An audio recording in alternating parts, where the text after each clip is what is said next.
pessoas em geral têm medo de sentar na frente de uma. Elas sentam atrás. Como disse o Hernandes, família. Dentro desse tema a gente vai tentar desenvolver vários outros, como os tipos de casamento, poligamia, celibato, dever dos pais, separações e decepções, diferenças entre lar e casa. Essa palestra a gente costuma iniciar ela recitando uma passagem que o próprio Jesus nos trouxe e que acabou sendo uma das responsáveis pela confusão que muitas religiões fazem sobre o casamento, sobre a família. Ele disse uma vez assim: o que ligardes na terra, tereis ligado nos céus. E aí, infelizmente, as religiões usam isso como sendo a prova de que Jesus falou que o casamento é indissolúvel. Ele quis dizer que ligou lá, ligou cá, ligou lá e acabou. Em verdade, quando ele fala sobre esse tema, ele quis dizer que, uma vez ligou aqui, ligou lá. Lei de causa e efeito. O que fazes, colhes. O que plantas é o que recebes. Então, tudo que você faz tem uma consequência. Isso sim. Ele jamais falou, aliás, não só Jesus como avatar nenhum, nunca afirmou que o casamento ou qualquer outra coisa fosse indissolúvel. Seria uma contradição, por exemplo, com a lei de livre-arbítrio. Se nós temos a possibilidade de fazermos o que quisermos, inclusive o errado, você pode errar, não pode? Pode. Você deve errar? Não. Agora, entre o poder e o dever, vai uma diferença. Ele mesmo uma vez disse: tudo nos é possível, mas nem tudo nos convém. Agora, quem é que vai escolher isso? Você, eu, ele, ela, cada um de nós. Então, em momento algum foi falado que é indissolúvel. Porque uma vez que você se junta a alguém, se une a alguém, e eles também nunca falaram que a religião é que sacramenta uma união. A união, ela tem que ser de corpos e de espíritos. A união como um todo. Se duas pessoas se unem, independente se essa união ela é oficializada ou não em qualquer religião, ela se une. Quantos se unem por aí e fazem festas, assinaturas, papéis e em verdade nunca se uniram? Vários casamentos por interesse, vários casamentos movidos por outras bolas que não o espiritual. E quando eu digo espiritual, independe de ser espírita ou não. A pessoa pode ser católica, protestante, não ser nada, mas unir-se de verdade. Família. Nós temos algumas definições de família aqui para tentar entender o que seria isso. Porque até hoje a gente não entendeu o que é família, apesar de fazermos muitos de nós parte de muitas delas. Joana de Ângeles, sabem quem é Joana? É um serzinho básico, pequeno, ela é só a mentora espiritual do nosso Divaldo, entre outras coisas. Joana uma vez falou assim: família é um grupo de espíritos, olha só o que nós estamos vendo, normalmente necessitados, desajustados, em compromisso inadiável para a reparação, graças à contingência reencarnatória. Então, para aqueles de nós que pensam assim: pô, que família que eu tenho, será que eu mereço essa mulher? Mas que filho, que neto, que avô, que avó, você escolheu. Você foi participado lá em cima antes de assinar a carta de vida, que era essa família que você ia ter. E você disse assim: beleza, eu quero. Mostraram para cada um de vocês quem seria o outro ou os outros. E você falou: ótimo, é isso que eu preciso. Então nós temos exatamente a família necessária, proporcional ao que precisamos fazer, ao que precisamos ser. Se ela é para você aparentemente ruim, parte disso é culpa sua. Ontem plantaste algo que hoje colhes. Isso é para todos nós, em todos os níveis familiares. Com alguns a gente sofre mais, com outros a gente sofre menos. E família não é só família consanguínea. Quantos de nós acaba abarcando para a nossa família vizinhos, amigos dos filhos, amigos dos netos, que não são propriamente seus, diretamente, mas são seus espiritualmente. Quantas crianças são colocadas nas portas uns dos outros e acabam ficando parecidas fisicamente com o pai adotivo? Por quê? Porque é uma união acertada lá, não cá. Não precisa ser carnal, não precisa ser consanguíneo, mas é espiritual. Somos colocados juntos daqueles com quem mais temos dívidas.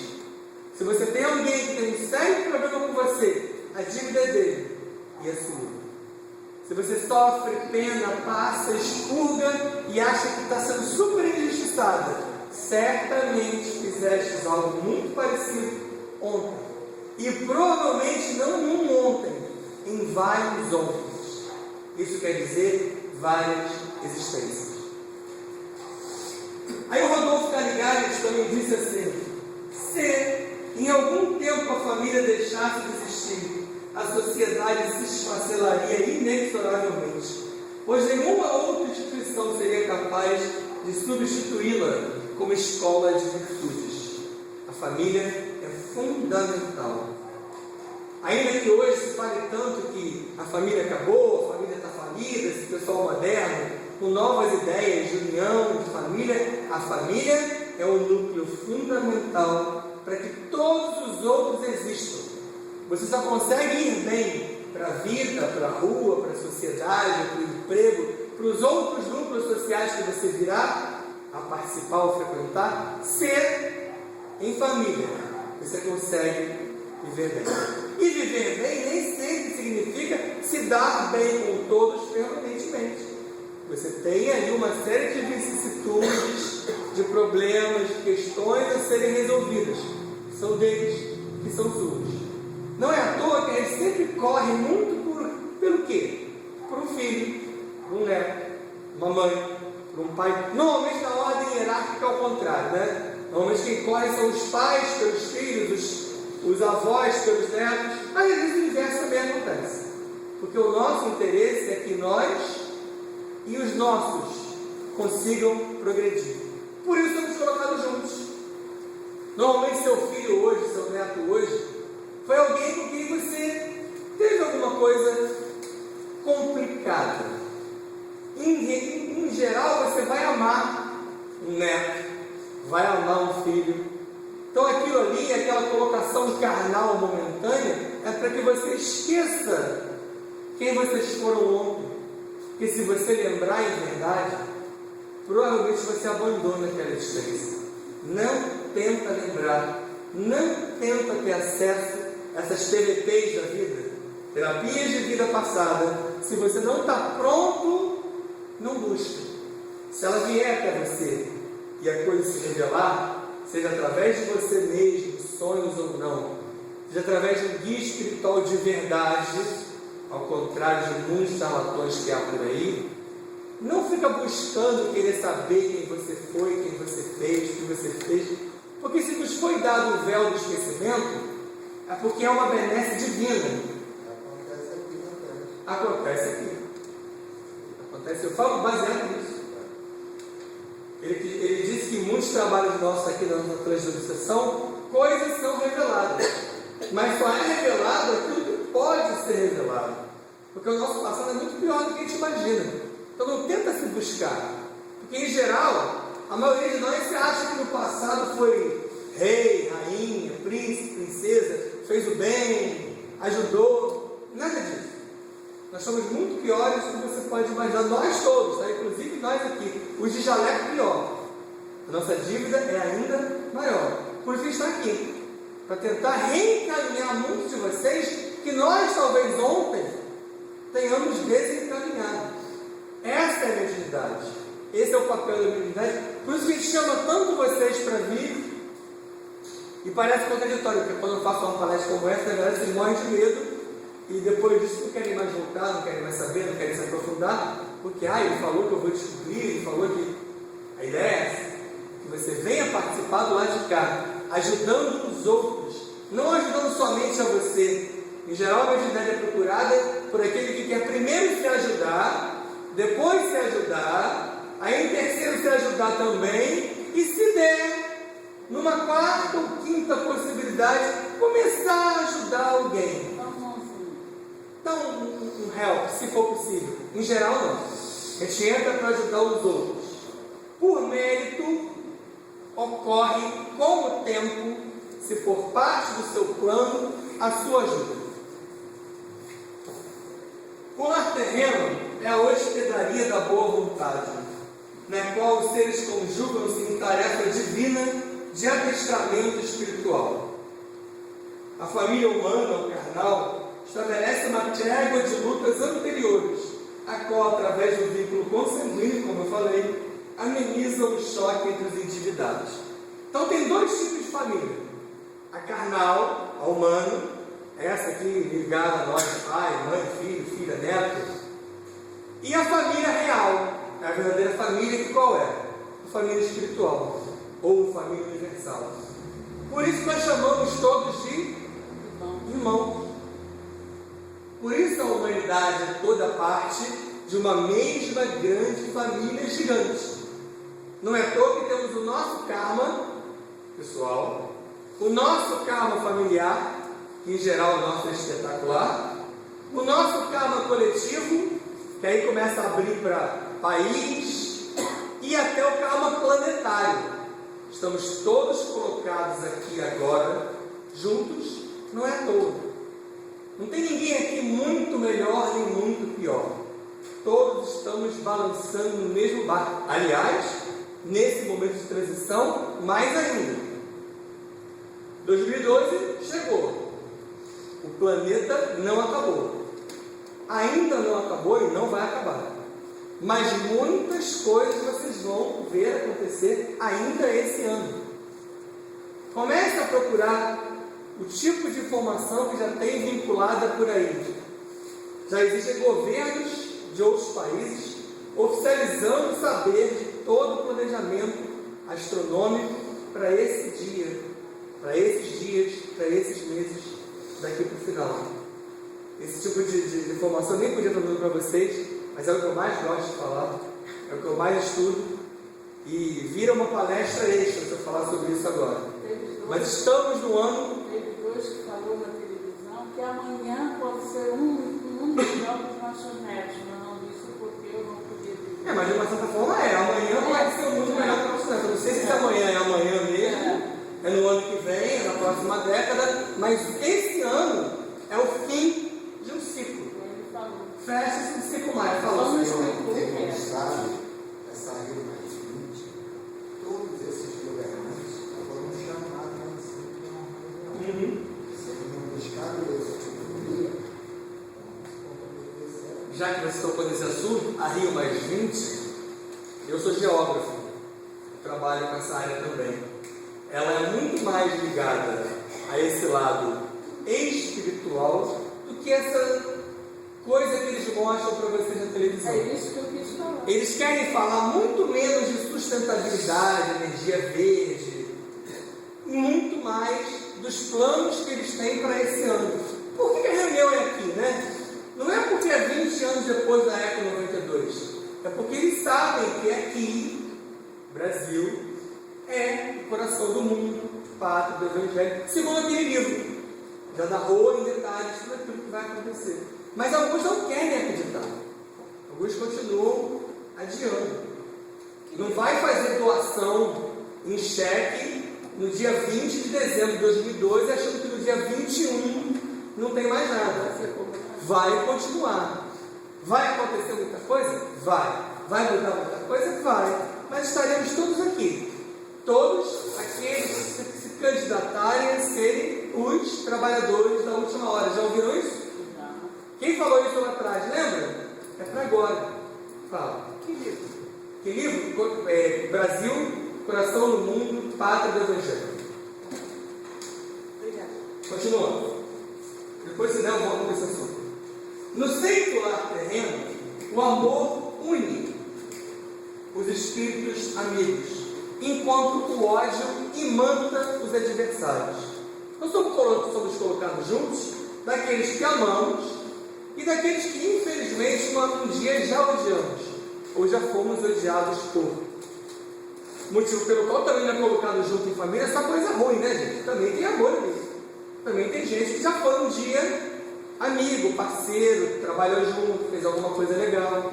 Por isso que dentro das famílias há tanta mistura. Se dá tão bem com uns e não se dá tão bem com outros. Porque são colocados ali à sua volta, alguns com quem você se deu e outros com quem você não se deu. Crescer e multiplicar-vos. Foi outra coisa falada desde lá de trás, vários avatares. Alguns dizem que o próprio Deus falou isso, quem falou isso foi Jeová. Jeová para algumas religiões é Deus, Jeová é o enviado de Deus, não é o próprio Deus. E esse crescer e multiplicar também deu uma certa ideia errada do que era o nosso plano aqui no planeta. Então vamos tentar entender. Essa união que nós falamos, ela é acertada no alto, como eu falei na tal da carta de vida. Lembra? Eles assinam em cima uma promissória, um compromisso, uma carta, hoje em dia é e-mail, né? Mas mesmo que seja assinatura eletrônica, você assina em cima. Está lá a sua digital, a sua ilha, a sua assinatura, tudo seu, dizendo, beleza, concordo. Então nessa carta de vida tem os seus lados familiares. Que em geral a gente chega aqui e faz o quê? Tudo igual, né? Não, é uma bagunça. A gente muda tudo, porque uma vez que encarna nessa coisa aqui chamada corpo físico, a gente se acredita muito melhor do que realmente é. Então pode romper, mentir, trair, fazer, etc. Muitas coisas que muitos de nós, se não fez nessa existência, já fez em outro. Então, não aponta o erro para ninguém, porque o erro dele é nosso, se não nessa, foi ontem. E o verdadeiro casamento, como eu falei anteriormente, ela se dá quando os espíritos se unem, não por conveniência social, como é, infelizmente, a maioria dos casamentos hoje. Continua. Os filhos, que segundo Ramatiz uma vez deu uma definição muito interessante sobre os filhos, ele falou que os filhos são as 12 algemas das nossas almas. Interessante, você fica preso, algema é algo que te prende, mas doce, de maneira que você está preso, mas você gosta, você está junto, mas você quer, das nossas almas, não dos nossos corpos. Tem uma coisa que prende você a algo ulterior, não é de agora. Seu filho, seu neto, seu bisneto, seu marido, sua avó, você não conheceu hoje. Você pode até conhecer alguns de nós hoje, que eu acho difícil também, porque a maioria de nós que se encontra hoje tem um ontem. Mas a família, ninguém apareceu ali por engano, por acaso, por coincidência, porque isso não acontece lá em cima, tá? Quem erra, quem se atrasa, quem se engana somos nós. Eles não erram. Eles não jogam dados lá em cima e, opa, vamos jogar esse cara aqui. Não. Tem todo um estudo. Até a adoção. Você que pensa que você vai lá no orfanato e olha aquele cara que você escolheu, lê do engano, ele já está escolhido antes. Dos sonhos de você levado aquele orfanato, você é mostrado. Por isso que muitas mães e pais narram isso.